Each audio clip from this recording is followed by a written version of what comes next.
이번 시간은 예수님이 가르쳐 주신 기도문 안에서 하나님의 뜻에 따라 기도하며 받는 축복이 무엇인지 은혜 받는 시간 되시기를 바랍니다. 본문은 마태복음 6장 5절에서 11절까지입니다. 너희는 기도할 때에 외식하는 자같이 하지 말라. 그들은 사람에게 보이려고 회당과 큰 거리 어귀에 서서 기도하기를 좋아하느니라 라고 말합니다. 이렇게 기도하라, 또 이렇게 기도하지 말라 라는 두 주제로 이렇게 기도하지 말라를 먼저 알아보도록 하겠습니다. 자, 외식하는 자같이 하지 말라라고 말합니다. 외식이라는 것은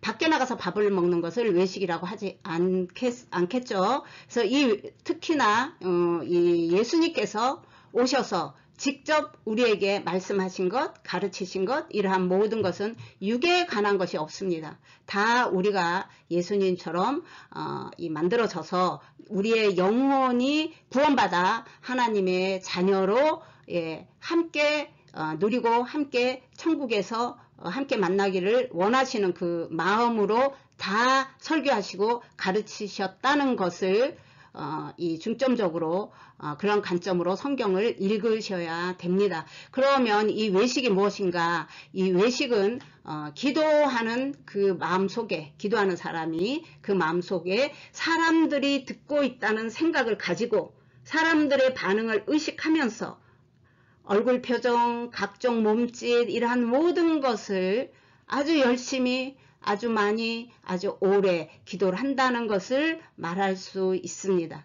그래서 우리가 교회에서 어떤 모임에서 어떻게 기도하는지를 한번 우리 자신을 돌아볼 필요가 있겠죠. 그래서 열심히 기도하는 것을 의도적으로 나타내는 그 가식적인 기도, 그러한 기도가 가장 큰 외식이라고 말합니다. 기도뿐만이 아니라 이 종교 생활, 이 종교라는 옷을 입고 자신을 드러내기 위한 도구로 삼는 행위, 이러한 모든 것이 외식하는 것입니다. 또 7절에 기도할 때에 이방인과 같이 중언무언하지 말라. 그들은 말이 많아야 들으시는 줄 아느니라. 자, 길게 오래 열심히 이렇게 기도하는 모든 것이 이 외식하는 자다라고 예수님께서 직접 말씀하신 말씀이 되는 거죠. 그렇다면 중언무언이 무엇인가? 그런데 어떻게 이방인과 같이 중언무언하지 말라는 거예요. 우리가 하나님의 자녀가 아직 기도를 못 배우고 어린 신앙이라서 말하는 게 전혀 아닙니다. 이 하나님이 대상이 아니에요. 하나님을 바라보고 하는 기도가 아니에요. 하나님이 들으신다는 의식이 없이 하는 기도가 되겠죠. 그래서 이 중언무언이라는 것은 주문을 외우는 듯한 기도. 그래서 이 묵주기도 이런 거 전부 다, 이 비나이다 신앙 이런 거 전부 다 이방인, 그래서 내 기도입니다. 하나님께 요구하여 얻어내는 것이 목적인 관계, 즉 하나님의 뜻과 관계없이 쓸모없는 말을 계속해서 반복하는 것을 말한다라고 말할 수가 있습니다. 그래서 자기의 필요만 채워주는 그 신, 그게 누가 되었든 상관없어요. 그게 하나님이 아니어도 괜찮아요. 그래서 무당을 찾아가고, 그래서 절에도 가고, 양다리 신앙, 이런 모든 게 여기에 속합니다. 이러한 신앙을 바알적 신앙이라고 말합니다. 그래서 이 금송아지 신앙, 바벨탑 신앙은 귀신들의 처소라고 성경은 말하고 있습니다. 그래서 무당 신앙, 이러한 모든 것을 성경은 통틀어서 바알적 신앙이라고 말하고 있습니다. 그래서 이 성경을 보면 이 구약은 가장 많이 책망한 것이 바로 우상이었습니다. 그리고 이거는 이제 유대인들은 하나님을 직접 대면한 민족이죠. 그럼에도 불구하고 끝없이 우상을 섬겼습니다. 그러나 이 신약 시대에 와서 이방인들이 예수님의 복음으로 들어오고 나서 이 가장 많이 한 것은 바로 위선적인 신앙입니다. 종교인의 탈을 쓴 거죠.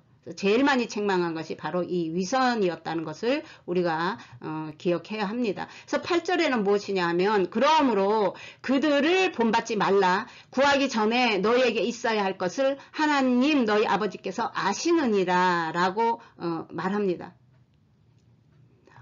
우리가 기도할 때 의식해야 하는 분은 바로 하나님 한 분뿐입니다.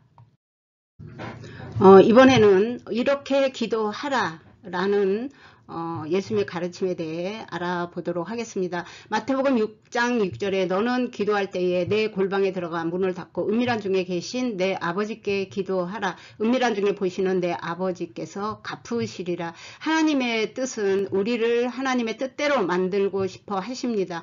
6장 9절에는 그러므로 너희는 이렇게 기도하라. 하늘에 계신 우리 아버지여 이름의 거룩히 여김을 받으시오며 라고 하십니다. 거룩히 여김을 받으시오며 이 거룩이라는 것은 하나님의 순수함을 말합니다. 아무것도 섞인 것이 없이 온전하신 진리 이다 라는 뜻이에요. 그래서 이 말씀이 우리 속에 하나님의 그 속성으로 거룩하게 만들어지게 되는 것이 또한 우리의 거룩입니다. 내가 거룩하니 너희도 거룩하라 라고 주문하시는 것이죠.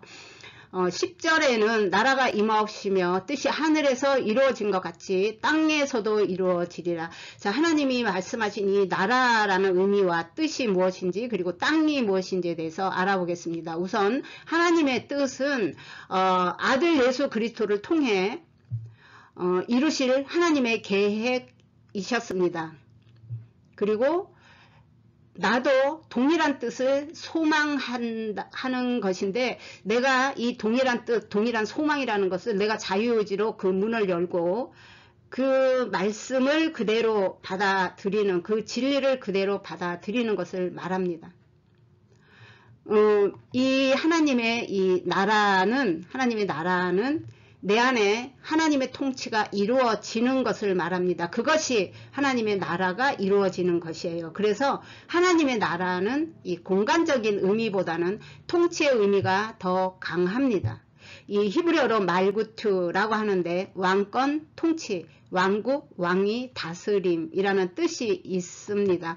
우선 그 나라에 대해서 왕국과 통치로 요약을 해보면 하나님의 통치가 이루어지는 땅을 말해요. 그래서 이 하나님의 이 통치가 이루어지는 이 땅은 복음이 들어온 땅입니다. 그래서 복음이 선포된 땅이에요. 그래서 죽음, 저주, 질병, 또한 사망, 요즘 같은 이러한 전쟁, 그리고 기근, 가난, 고난, 이러한 두려움, 이러한 모든 것이 이 하나님의 통치로 우리 안에서 우리 마음에 하나님의 통치함으로 인해서 그분이 다스림으로 인해서 이 제거되는 그런 역사가 있는, 그리고 깨끗해지는 그런 역사가 있는 장소적인 개념이 아닌 우리 심령 안에 지성소를 말하고 있는 것입니다.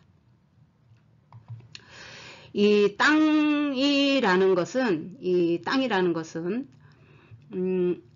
이 성경에는 세 가지 땅의 종류에 대해서 말씀을 합니다. 이게 성경적 의미의 땅의 개념, 이것은 우선 두 가지만 말씀을 드리면 이 아마다라고 하는 땅이 있고요. 이것은 불따, 그리고 아담의 이름이 여기서 유래를 했습니다. 그래서 이 땅은 이 비옥한 땅을 의미해요. 지금 우리가 이곳에 농사도 짓고 밟고 다니고 이 땅을, 지구를 덮고 있는 이 실질적인 땅을 말합니다.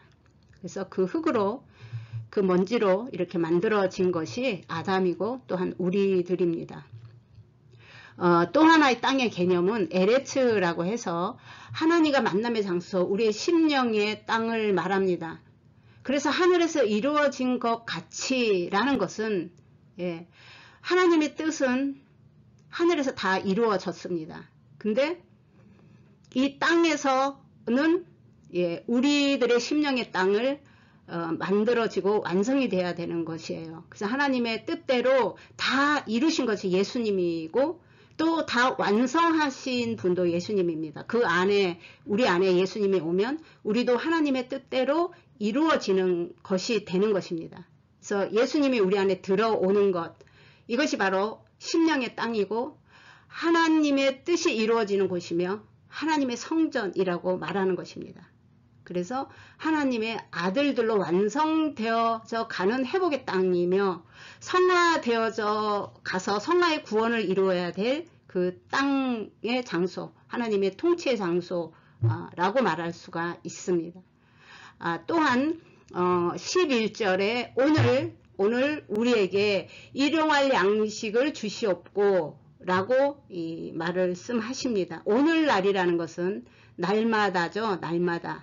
날마다 일용할 양식은 영적 양식입니다. 하나님의 말씀이 우리 안에 담기는 것이 영적으로 채워지는 것입니다. 그래야 그러한 속성이 있어서 우리는 영의 양식이 우리에게 날마다 채워지지 않으면 영적인 갈급함을 느낍니다.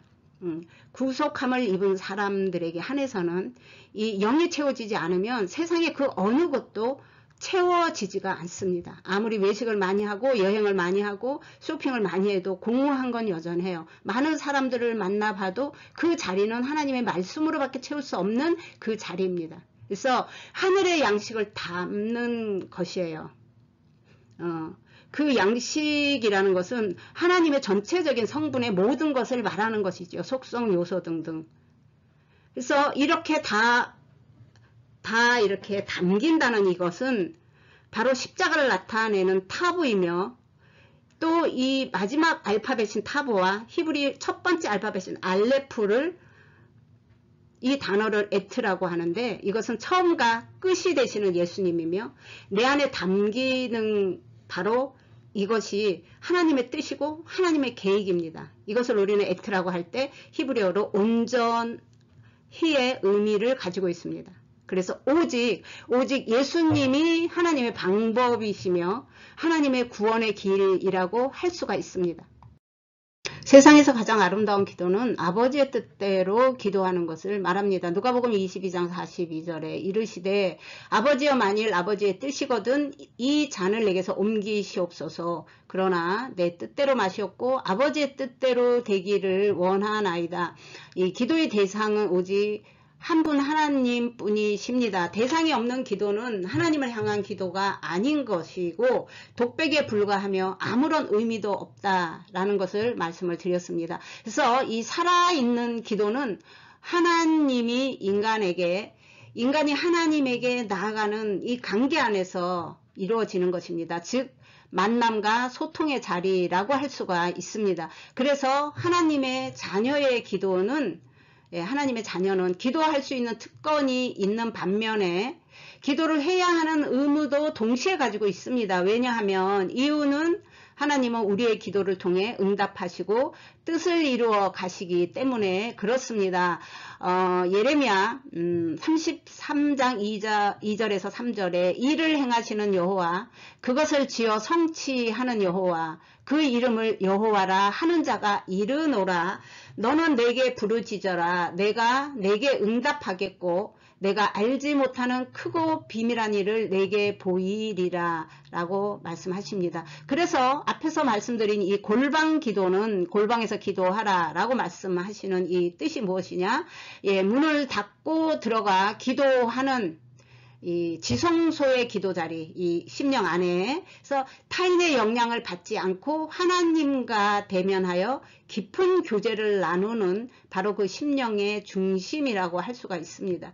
세상적 생각, 세상 주변에, 자신의 주변에서 끼칠 수 있는 모든 세상적인 그 영향, 그런 모든 것들을 다 차단하는 것이에요. 그리고 무엇보다 중요한 거는 자기 속에 이 자리 잡고 있는 세상을 향한 모든 생각들을 차단하는 것을 바로 심령의 골방이다 라고 말할 수가 있습니다. 누가복음 12장 31절에 다만 너희는 그의 나라를 구하라. 그리하면 이런 것들은 너희에게 더하시리라. 우리가 구할 것은 하나님의 왕국과 하나님의 뜻입니다.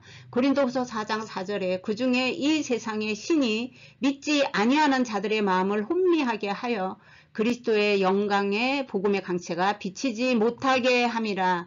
마태복음 28장 18절에 예수께서 나와 말씀하여 이르시되 하늘과 땅의 모든 권세를 내게 주셨으니 하늘과 땅의 통치가 예수님의 권위 아래 있습니다. 그러므로 우리는 날마다 예수님의 통치 아래서만 승리할 수 있습니다. 여기까지 시청해 주신 모든 분들을 축복합니다. 수고하셨습니다.